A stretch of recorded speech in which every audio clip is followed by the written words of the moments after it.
তো hello friends, good morning, welcome back to my channel. তো সবাই কেমন আছো? আশা করছি ভালো আছো। তোমাদের ভালোবাসায় আমিও বেশ ভালোই আছি। তোমাদের সাথে তো অনেক দিন ধরে কোনো ভিডিও শেয়ার করতে পারিনি, কারণ এত গরম পড়েছে না, ভিডিও করতে আর ইচ্ছে করে না। খুবই গরম পড়েছে, মানে এতটা গরমে না কোনো কিছুই ভালো লাগে না। আর গরমটা একদমই সহ্য করা যাচ্ছে না, এত পরিমাণে গরম পড়েছে। তাই এই গরমে না কোনো কিছুই ভালো লাগে না, না খেতে ভালো লাগে না কোনো কিছু ভালো লাগে। তাই তোমাদের সাথে আর ভিডিও শেয়ার করতে পারিনি। তো খুবই পরিমাণে গরমের তাপমাত্রা বেড়েছে, তো তাই আর ভিডিওটা করতে পারিনি কিছুদিন ধরে। তো দেখো, সকালে বাসি কাজগুলো করে নিয়েছি। তো এখন অনেকটাই বেলা হয়ে গেছে, 12:30টার মতো বাজে এখন। তো আজকে বেলা করে ভিডিওটা শুরু করলাম। তো সকালে যা বাসি কাজ ছিল তো সেগুলো সেরে নিয়েছি, আর বিছানার চাদরটা সকালে চেঞ্জ করে নিয়েছিলাম। আর এখন একটু বিছানাটাকে ভালো করে পরিষ্কার করে নিলাম। আর এদিকে দেখো, ঘরগুলো ভালো করে ঝাড় দিয়ে নিচ্ছি। তো প্রচণ্ড ধুলো ধুলো হয়েছিল। তো এদিকে ঘর দুয়ার ঝাড় দিয়ে চলে আসলাম রান্নাঘরে। তো আজকে না নিরামিষই হয়েছিল, আর এই গরমের মধ্যে না মাছ মাংস খেতে একদমই ভালো লাগে না। তো হালকা পাতলা খাবারটা খেতেই কিন্তু বেশ ভালো লাগে, তাই আজকে নিরামিষই করেছিল। আর ঘরে না কিছু পাঁপড় ছিল, তো সেগুলোই এখন ভেজে নেব। আর নিরামিষ রান্না করলে একটু পাঁপড় না হলে না ভালো লাগে না খেতে। তাই পাঁপড়গুলোকে এভাবে কেটে নিয়ে পাঁপড়গুলো এবার ভেজে দেব। আর এভাবে কেটে নিয়ে পাঁপড়গুলো ভাজতে কিন্তু বেশ সুবিধে হয়। আর তোমাদের দাদাভাইও দোকান থেকে চলে আসছে, ওর বলে প্রচণ্ড খিদে পেয়ে গেছে। তো তাই ওকে বলে আসলাম যে তুমি একটু বসো, আমি তাড়াতাড়ি করে পাঁপড়গুলো ভেজে দিয়েই তোমাকে খেতে দিয়ে দেবো। তো দেখো, তাড়াতাড়ি করে পাঁপড়গুলোকে ভেজে নিচ্ছে। আর এই পাঁপড়গুলো খেতে কিন্তু আমার খুব ভালো লাগে, আর আমি কিন্তু খুবই পছন্দ করি। অন্য পাঁপড়ের থেকে আমার এই পাঁপড়টা আমার খুবই পছন্দের।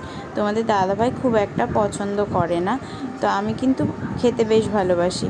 তো দেখো, পাঁপড়গুলো ভাজা হয়ে গেছে। আর আমি কি করি বলো তো, পাঁপড়গুলোকে না এভাবে ভেজে কৌটোয় ভরে রাখি, তো অনেক দিন ধরে খাওয়া যায়। আর পাঁপড়গুলো কিন্তু বেশ মচমচে থাকে। তো সেই জন্য এভাবে পাঁপড়গুলোকে ভেজে আমি কৌটোয় ভরে রাখি। তো 2-4 দিন ধরে এই পাঁপড়গুলো কিন্তু খাওয়া যায়, কোনো রকম কোনো নষ্ট হয় না। তো দেখো, এদিকে পাঁপড়গুলো ভেজে কৌটোয় ভরে রাখলাম। আর এদিকে আজকে রান্না হয়েছিল ঢেঁকির শাক ভাজা, করলা ভাজা, আর কালকের একটু ডাল ছিল, তো সেটাকে শুকিয়েছিল। আর এদিকে পনিরের তরকারি করেছিল মাখা মাখা করে। আর এদিকে দেখো, ভাতের মধ্যে ভেন্ডি সিদ্ধ দিয়েছিল, তো বাবা আর মা খেতে খুবই পছন্দ করে। আর এদিকে আমার ছেলের জন্য পাতলা একটু পনিরের ঝোল করেছিলাম। তো তারপরে ওকে খেতে দিয়ে চলে আসলাম রান্নাঘরে। তো গ্যাসটাকে ভালো করে এবার মুছে নেব। তো রান্নার পরে না গ্যাসটা প্রচণ্ড তেল কাস্ট হয়ে যায়, তো একটু সার্ফ দিয়ে না মুছলে না একদমই হয় না। তো সেই জন্য ভালো করে সার্ফ দিয়ে গ্যাসটাকে মুছে, তো তারপর এদিকে ছেলেকেও খাইয়ে দিব। অনেকটাই বেলা হয়ে গেছে, আর ছেলেরও খিদে পেয়ে গেছিলো।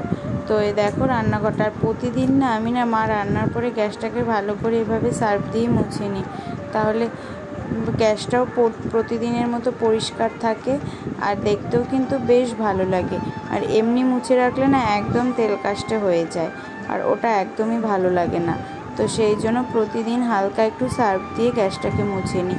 তো তারপরে যে খাবার টেবিলটাও মুছে নিলাম। তোমাদের দাদাভাইয়ের খাওয়াও হয়ে গেছে। তারপরে আমি স্নানে চলে গেছিলাম। তো স্নান টান করে তারপরে এদিকে নিজের খাবারটাও খেয়ে নিচ্ছি।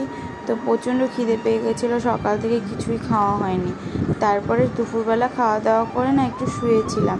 তো তারপরে কিছু জামা কাপড় ছাদে সকালে ধুয়ে দিয়েছিলাম, তো সেগুলোই ছাদে নিতে আসছে। আর প্রচণ্ড এদিকে হাওয়া হচ্ছিলো।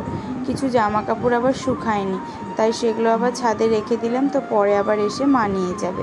তো আর বাকি কিছু প্যান্ট ছিল ছেলের, তো সেগুলো দেখলাম হালকা একটু ভিজে ভিজে, তাই ওগুলোকে উল্টে পাল্টে দিলাম। আর যেগুলো শুকিয়ে গেছে তো সেগুলো এবার নিয়ে যাচ্ছি। আর এদিকে হালকা একটু রোদও ছিল। আর এখন কি হয়েছে বলো তো, বিকেলের দিকটাতে না রোদটা একটু বেশি দেখা যায়। তো তাই ভাবলাম যেহেতু রোদ আছে, তাই জামা কাপড়গুলো থাক, পরে আবার এসে নিয়ে যাব। তো এখন তো সন্ধে হতে 6:30টার পরে সন্ধে নেমে, তো সন্ধ্যা হতে হতে কিন্তু 6:30টার পরেই সন্ধ্যাটা নামে। তো সেই জন্য ছাদে জামা কাপড়গুলো ছিল। তারপরে সন্ধ্যার থেকে আর তোমাদের সাথে কোনো ভিডিও শেয়ার করিনি। তারপরে সন্ধ্যাবেলা একটা বার্থডে পার্টি ছিল, তো সেখানেই গেছিলাম। আর সেই বার্থডে পার্টিটা ছিল আমার এক জ্যাঠাতো দিদির 2 মেয়ে, তো ওরা টুইন বেবি। তো ওদের বার্থডেতেই গেছিলাম। তো দেখো, এখানে কেক কাটাকাটি হলো। তারপরে এদিকে তো কেক কাটার পর ওদিকে খেতেও বসে গেছি। ওয়েদারের অবস্থা খুবই খারাপ ছিল, তো তাই তাড়াতাড়ি করে খাওয়া দাওয়া করে বাড়িতে চলে আসি। এই ছিল হচ্ছে আমার